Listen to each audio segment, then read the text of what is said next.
여러분 안녕하십니까? 해외 동포 여러분들께서도 안녕하시죠? 동국대 향가 마녀집 연구실장 김용희입니다. 지금 우리는 한반도에 온 고조선의 디아스포라들에 대한 이야기를 나누고 있습니다. 그들은 난생설화를 가지고 있었습니다. 고려의 건국조 주몽과 신라의 건국조 혁거세는 알에서 태어나 나라를 세웠습니다. 빛이 주몽을 쫓아다녔고 혁거세가 알에서 나오자 해와 달이 더욱 밝아졌습니다. 난생설화는 알의 이야기이면서 동시에 빛의 이야기이기도 하였습니다. 김용희 TV는 향가로서 민족사의 진실을 밝혀내고자 하는 TV입니다. 많은 분들께서 후원해 주셨습니다. 강영태 선생님 감사드립니다. 이정심 선생님, 정명재 선생님 감사드립니다. 더욱 성실히 노력하도록 하겠습니다. 가락국 수로왕도 난생설화의 주인공이었습니다. 서기 42년의 일이었습니다. 혁거세가 알에서 태어나고 100여 년이 지났을 때였습니다. 그때까지 김해에는 나라도 임금도 없었습니다. 9사람이 무리들을 거느리고 있었습니다. 이들을 구간이라고 합니다. 구간과 백성 200~300명이 어느 날 구지봉에 올라가 왕을 내려달라고 비는 노래를 부르면서 춤을 추었습니다. 그러자 붉은 천에 쌓인 상자가 내려옵니다. 상자에는 6개의 황금알이 있었습니다. 알에서 수로왕이 나왔고 가락국을 건국하게 됩니다. 여기에서 한 가지 정리해 놓을 게 있습니다. 왜 그들은 구지봉에 올라갔을까요? 땅에서 하면 안 될까요? 구지봉은 산이었습니다. 그들은 산에 올라 천지신명에게 왕을 내려달라고 빌고 있었습니다. 이것은 제천의식입니다. 구지봉은 제천의식을 행하던 장소였던 것입니다. 제천의식을 행하던 산이었던 것입니다. 단군신화를 비롯해서 사로 육촌장, 구지봉까지 하늘에서 내려온다는 이야기들이 주구장창 이어집니다. 내려온다는 것에 주목해 주십시오. 산 위에서 제천의식을 행하면서 살던 제사장들이 산 아래 밑으로 내려오면은 들판에 살고 있던 백성들이 보기로는 하늘에서 내려온 사람들일 것입니다. 이렇게 상징했을 수 있지 않겠습니까? 산 위는 하늘입니다. 산 밑에 사는 사람들 입장에서 본다면은 산 위는 하늘의 영역입니다. 수로왕의 이야기 중 알과 백성이 300명 그리고 춤을 추었다. 그리고 나라를 건국했다라는 사실에 주목해 주십시오. 주몽과 혁거세 이야기와 겹치는 이야기들입니다. 고구려의 주몽, 신라의 혁거세, 가락의 수로왕의 이야기는 여러 가지의 상징이 동원된 이야기들이었습니다. 지독한 상징들이었습니다. 세 사람은 모두 알에서 나와 나라를 세웁니다. 이것이 난생설화입니다. 그렇다면 알은 무엇을 의미할까요? 고대인들이 알로 표현한 상징 체계를 깨뜨려야만이 알 수 있을 것입니다. 난생설화의 수수께끼를 풀어낼 단서가 혁거세의 이름에 있었습니다. 혁거세를 알지거서관이라고도 했습니다. 알지거서관 이 5글자 중에서 알은 혁거세 이름 글자입니다. 나머지 그 뒤에 붙는 지거서관은 존칭어에 해당합니다. 나전가 알에서 태어났으니까 알지라고 아마도 불렀을 것입니다. 그렇다면 이 한자로 써놓은 소리야 이두식으로 알이라고 했다 해보지요. 그렇다면 한자로 써놓은 이 알이라는 것은 무엇을 뜻하는 글자였을까요? 얼른 보아서 분명히 이두식 표기인 것 같습니다. 한자 발음이 알 아니겠습니까? 어찌하든 알이 한글도 아닌 한자로 표기되어 있으니까 한자는 뜻을 가진 글자입니다. 그러니까 한자의 뜻은 무엇을 의미하는지를 살펴보아야 할 것입니다. 난생설화에서 알이 무엇인지를 추적해 볼 단서 하나가 발견되었습니다. 뜻글자니까 일단 한자의 뜻을 검토해 보아야 할 것입니다. 바로 이것이 단서입니다. 이것이 알이라는 한자를 보아주십시오. 이 알이라는 한자가 가진 뜻이 무엇일 것인가, 이것을 추적해 보자는 것입니다. 혀끝새가 진짜 알에서 태어났다고 한다면은 계란이라고 할 때 알, 란자, 우리 계란 할 때 란자로 써놓아도 무방합니다. 그러면은 간단했을 것입니다. 그런데 그렇지를 않았습니다. 언뜻 보아 이두식 표기 알이라는 글자로 써놓았습니다. 어쩐지 이상합니다. 알이라는 한자를 보십시오.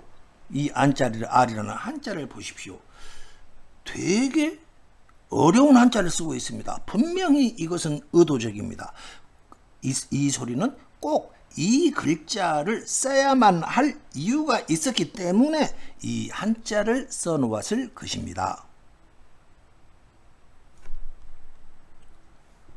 알이라는 한자를 소리로 보면은 알이라는 발음입니다. 그러나 이 알자는 뜻으로도 쓰인 것 같습니다. 알이라는 한자는 한자의 뜻으로도 기능하고 한자의 발음으로도 기능한다. 이것을 의미하는 것입니다. 많이 들어보셨죠? 뜻과 소리로 기능한다. 향가에 나오는 일타쌍피 글자입니다. 되게 어려운 이 알이라는 글자는 향가의 일타쌍피 글자, 다기능 글자, 바로 일타쌍피 글자로서 기능하는 글자였습니다. 향가의 일타쌍피 글자가 알이라는 글자에서 난생설화의 알, 박역것의 이름의 알, 이 알이라는 글자가 향가의 일타쌍피 글자로 기능하고 있다는 사실이 밝혀집니다. 드디어 향가의 시간이 되었습니다. 난생설화를 향가의 시각으로 추적해 보아야만 하는 것입니다. 알을 사전에서 찾아보겠습니다. 이 영상에서 보시듯이 10가지의 뜻을 가지고 있었습니다. 알이 가지고 있는 10가지의 뜻 중에서도 가장 적합한 뜻은 가로막다라는 뜻이었습니다. 다시 보시죠. 맨 처음에 나오는 가로막다라는 뜻이 가장 알맞았습니다. 이 글자가 왜 가로막다라는 뜻이 왜 가장 적합한 것인지는 차츰차츰 설명해 드리도록 하겠습니다. 조금만 기다려 주십시오. 갑자라는 것이 있습니다. 갑자, 을축, 병인, 정묘 등등등 이런 것을 바로 갑자라고 하지 않습니까? 그런데 갑자에는 고갑자, 즉 옛날 갑자, 신갑자, 새로 만든 갑자, 이러한 두 가지 갑자가 있었습니다. 초기에 사용하던 갑자를 옛날에는 고갑자라고 했습니다. 그래서 나중에 사용한 갑자를 신갑자라고 하게 됩니다. 고갑자는 좀 복잡했습니다. 복잡하니까 단순화해야 할 필요가 있었습니다. 단순화해 놓은 것이 신갑자입니다. 고갑자는 우리가 볼 때 갑을병정, 무기경신, 임계 이렇게 나가지 않습니까? 고갑자에서 갑을병정할 때 최초로 나오는 갑, 이 갑에 해당하는 글자가 알봉이라는 것입니다. 알봉에서부터 고갑자는 시작됩니다.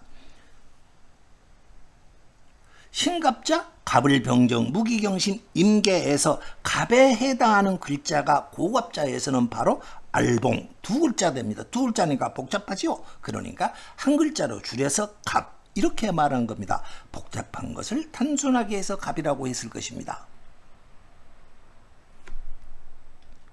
신갑자, 갑과 고갑자, 알봉이 같다고 했습니다. 갑과 알봉은 뜻이 무엇인가? 바로 처음에 시작하지 않습니까? 갑자가 시작하지 않습니까? 그러니까 시작을 말합니다. 구질서는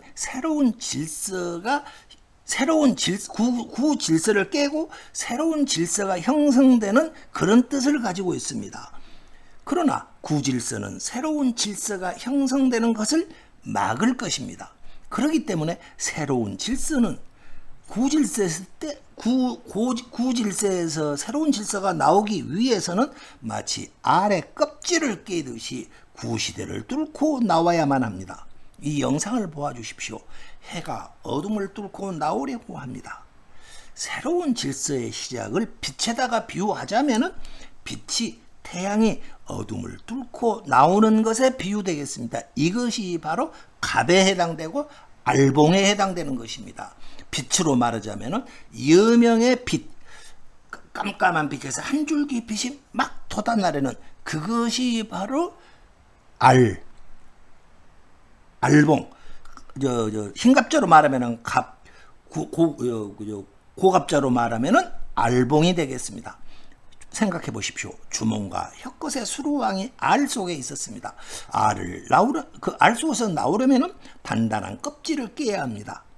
알은 소리 글자로도 뜻 글자로도 바로 그 새로운 질서의 탄생, 빛이 새로 나오는 것, 단단한 껍질을 깨고 나오는 것, 이것을 비유하고 있었던 것입니다. 그렇다면 알봉, 이 고갑자 알봉, 이 두 글자의 구체적인 뜻은 무엇일까요? 알봉은 알과 알 플러스 봉, 알과 봉이라는 두 글자가 합해진 글자입니다.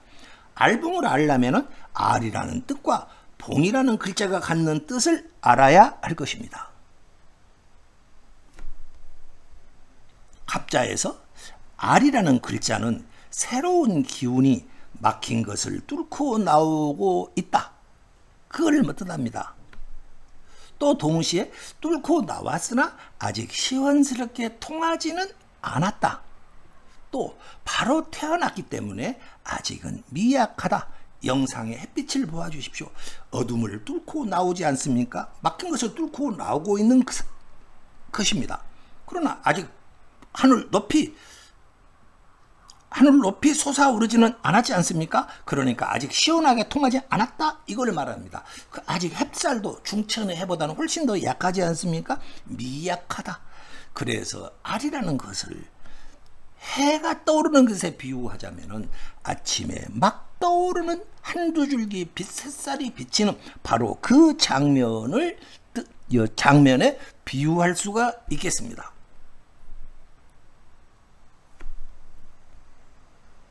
알봉이라는 두 글자가 합해져서 알봉이 된다고 했습니다. 그러면 알봉에서 봉이라는 글자는 무엇인가? 이걸 설명하겠습니다. 갑자에서 봉의 뜻은 때를 잃지 않았다, 때를 잃지하지 않았다, 이것을 의미합니다. 알과 봉을 합해서 두 개를 합해서 풀어보면 이렇게 풀립니다. 가로막은 것을 깨고 나왔다. 그러나 아직 완전히 통하지는 않았다. 그리고 기운이 미약하다. 그렇지만 한 가지 핵심적인 것, 때를 잃지 않았다. 이제 갓 나왔으나 나와야 할 때 바로 나왔다. 이런 뜻이 되는 것이 바로 알봉, 이 두 글자의 뜻입니다. 이것은 내 마음대로 푸는 게 아니고 갑자에서 규정한 뜻이 되겠습니다. 놀라운 일이었습니다. 혀끝의 이름 알이라는 한자가 가진 뜻이 고갑자에서 알봉, 이 알봉을 뜻하고 있었던 것입니다. 저는 이 사실을 고갑자를 공부하다가 문득 깨닫게 되었습니다. 난생설화의 비밀이 풀리던 순간이었습니다. 믿어지지 않았습니다. 충격적이었습니다. 누가 혀끝의 알을 갑자에 고갑자에서 알봉을 뜻한다고 연결 지을 수가 있었겠습니까? 여러분들 믿어지세요? 제 말씀이? 아마도 저의 뇌피셜이라고 하실 것입니다. 그러나 제가 틀리지 않았다는 것을 입증시켜 드리겠습니다. 혀끝의 이름이 가진 알과 혀끝의와 고갑자 알봉의 뜻을 하나하나 비교해서 검토해 보겠습니다. 만일에 혀끝의 이름의 알과 고갑자의 알이 알의 뜻이 두 가지가 완전히 일치한다고 만일에 한다면은 혀끝의 이름 알은 고갑자 알봉의 알봉이라고 할 수 있을 것입니다. 즉 알은 알봉의 약자다. 혀끝에가 알에서 나왔다 할 때 알지 거선할 때 거사관 할 때 알은 바로 고갑자 알봉의 약자다. 이렇게 말할 수가 있을 것이다. 이 말입니다. 자, 보십시오. 혁거세가 어디서 나왔습니까? 경주 나정가에 있었던 알에서 껍질을 깨고 태어납니다. 나정 알에서 껍질을 깨고 나옵니다. 누가요? 혁거세가. 그러면 고갑자 알봉이 가진 알의 뜻은 무엇이냐? 가로막은 것을 깨뜨린다, 이런 뜻을 가지고 있습니다. 둘이 일치하지 않습니까? 혁거세가 알을 깨고 나온다. 알봉의 뜻이 막힌 것을 뚫고 나온다. 막힌 것을 깨고 나온다. 둘이가 완전히 일치합니다. 또 혁거세가 태어날 때 어땠습니까? 깨고 나왔을 때 아기였습니다. 어린 아기였습니다. 고갑자 알봉에서 알은 미약하다라는 의미를 가지고 있습니다. 아기라는 것은 원래 미약하지 않습니까? 이 두 가지, 혁거세가 아기로 나왔다는 것과 고갑자 알봉이 가진 뜻 미약하다, 이 두 가지 뜻이 일치합니다. 세 번째입니다. 혁거세는 경주 사로 육촌장이 나라를 만들기로 하고 적합한 임금을 찾아야겠다. 덕이 있는 임금을 찾는다고 그랬습니다. 임금을 찾고자 할 때 바로 그때 나정가에 나타났습니다. 바로 딴 사람이 나타나면 안 되겠죠? 바로 그때 혁거세가 나타난 것입니다. 때를 맞추어 자기를 찾고 있을 때 바로 그때에 나타난 것입니다. 갑자에서 알봉의 봉이라는 글자가 때맞추어 나타나다, 이런 뜻을 가지고 있다고 했습니다. 자, 둘 다 때맞추어 나타난다. 완전히 일치합니다. 혁거세가 신라를 건국한 것은 무엇을 의미하는가? 새로운 세상의 시작입니다. 새로운 질서의 시작입니다. 알을 깨고 나오는 건 역시 새로운 세상의 시작입니다. 알봉에서 고갑자 알봉은 순환의 철학입니다. 고갑자라는 건 순환의 철학인데 첫 시작이 바로 알봉이었던 것입니다. 두 가지가 일치합니다. 새로운 세상의 시작, 새로운 질서의 시작, 이 두 가지 개념이 완전히 일치하고 있습니다. 나정의 우물가에서 일어났던 여러 가지 일들이 하나하나 꿰맞춰보면은, 이것뿐만이 아니고 하나하나 더 꿰맞춰보면은 갑자에 있어 알봉의 의미하고 완전히 똑같습니다. 난생설화 혁거세 탄생 이야기는 알봉이라는 갑자의 개념이었습니다. 혁거세의 이름 알은 알봉의 약자였던 것입니다. 어둠을 걷어내는 새로운 세상의 등장이었습니다. 놀라운 비유의 세상이었습니다. 영상을 보아주십시오.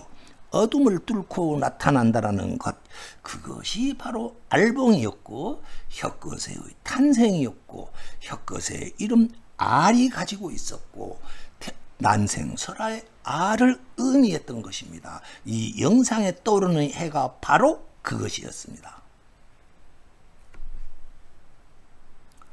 혁거세 탄생의 의미는 고갑자의 알봉이다. 이렇게 설명해 주면은 어느 사람이 있어서 이 추상적인 개념을 기억해 가지고 후대로 전할 수가 있겠습니까? 여러분 지금 들어도 잘 이해가 안 가지 않습니까? 이러한 어려운 철학적 개념을 어떻게 후대에 전할 것인가? 고대 사람들은 고민했을 것입니다. 혁거세 탄생의 의미를 그들은 알봉이다 이렇게 말하지 않고 알에서 태어났다 이렇게 비유해서 표기해 놓은 것입니다. 그렇게 전달했던 것입니다. 누구에게? 후손들에게. 우리 민족은 고대 역사를 신화로 전하고 있었습니다. 신화는 사실이었습니다. 단군 신화도 아마도 사실 그대로일 것입니다. 다만 상징 처리해 놓았을 것입니다. 그러니까 우리는 단군 신화가 시작될 때 우리 민족의 시발점이 단군 신화 아니겠습니까? 그때 무슨 일이 있었는가를 알려면은 단군 신화에 들어있는 상징만 깨뜨리면 될 것입니다. 이 사실을 알게 되고 저는 가슴이 벅차올랐습니다. 우리는 자랑스러운 민족이었습니다. 청동기 시대 초기 철기 시대에 고조선과 고구려, 신라, 가야가 건국됩니다. 이들 건국기 우리 조상들의 지적인 수준이 어떨 것이라고 배워오셨습니까? 우리에게 그것을 가르치고 있는 현재 대한민국의 교단의 수준은 참혹할 정도입니다. 우리의 후세들에게 구지가의 거북이 머리가 남자의 귀두다, 남자의 성기다, 이렇게 가르치다가 선생님이 고발되기까지도 했습니다. 나무 위키를 한번 찾아보십시오. 구지가의 거북이 머리가 남자의 귀두다, 이렇게 기록이 되어 있습니다. 고조선의 공무도화가는 중국의 노래이고 고조선의 왕을 미친 노인이라고 가르치고 있습니다. 우리 스스로 우리의 과거를 팽창한 남자 성기의 귀두다, 미친 노인이다, 이렇게 가르치고 있습니다. 우리의 고대가 우리 시대의 무지함 때문에 울고 있습니다. 부끄럽습니다. 우리가 세계 만방에 자랑해야 할 한 가지 포인트가 있습니다. 60갑자입니다. 60갑자는 고도의 사념체계입니다. 철학적입니다. 우주 질서를 다루고 있는 철학입니다. 우리 조상들은 이러한 고도의 사념체계를 깊숙이 이해하고 있었다라는 증거가 지금까지 제시됐습니다. 하나를 보면 열을 안다고 했습니다. 우리의 과거는 아침 해가 어둠을 뚫고 찬란히 솟아오르던 여명의 일출에서 시작하고 있었습니다. 민족의 시작점, 우리나라는 고도의 인문학을 기반으로 하여 성립되었던 나라였습니다. 그러한 민족이었습니다. 가슴이 벅차올랐습니다. 한참을 눈물 짓고 앉아 있어야 했습니다.